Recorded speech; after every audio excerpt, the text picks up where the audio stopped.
आरोपींना अद्याप अटक नाही. तपासातील दिरंगाईबाबत पोलिसांकडे तक्रार. 8 दिवसात कारवाई न झाल्यास कुटुंबासह आमरण उपोषणाचा इशारा.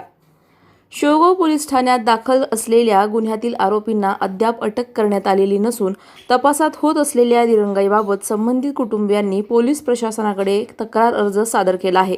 या प्रकरणात तातडीने कारवाई करून आरोपींना अटक करावी अशी मागणी अर्जदाराने शनिवार दिनांक 14 रोजी केली आहे.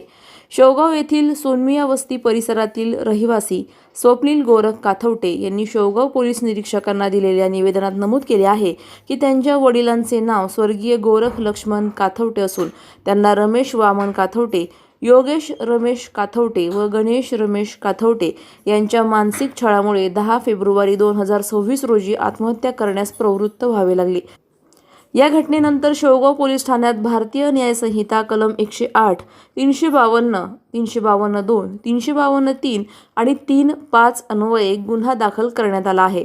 मात्र या घटनेला सुमारे महिना उलटूनही तपास अधिकाऱ्यांकडून आरोपींना अटक करण्यासाठी ठोस पावले उचलण्यात आलेली नाहीत, असा आरोप अर्जात करण्यात आला आहे. संबंधित आरोपी मोकाट फिरत असून पोलिसांकडून तपासाबाबत टाळाटाळ करणारी उत्तरे दिली जात असल्याचेही तक्रारीत नमूद करण्यात आले आहे.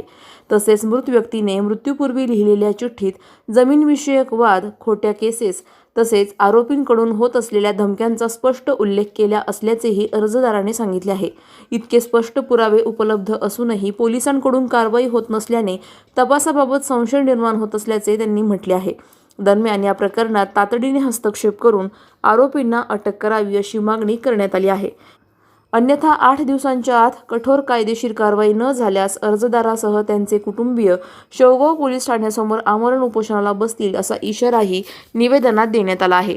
या निवेदनाची प्रत जिल्हा पोलीस अधीक्षक अहमदनगर तसेच उपविभागीय पोलीस अधिकारी शेवगाव यांनाही देण्यात आली आहे.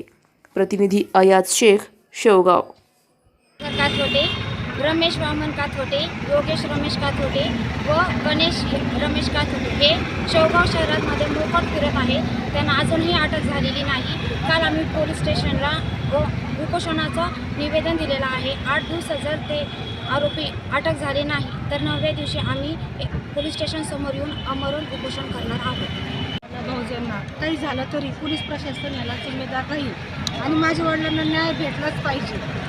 1 महिना होऊन गेला तरी आरोपी अटक झालेले नाही. त्यांनी दखल घ्यावी, पोलिसांनी, शेवगाव पोलिसांनी दखल घ्यावी, नाहीतर आम्ही पोलीस स्टेशनसमोर जाणार आहोत. अधिक माहितीसाठी स्टार इंडिया 1 न्यूज पाहत रहा.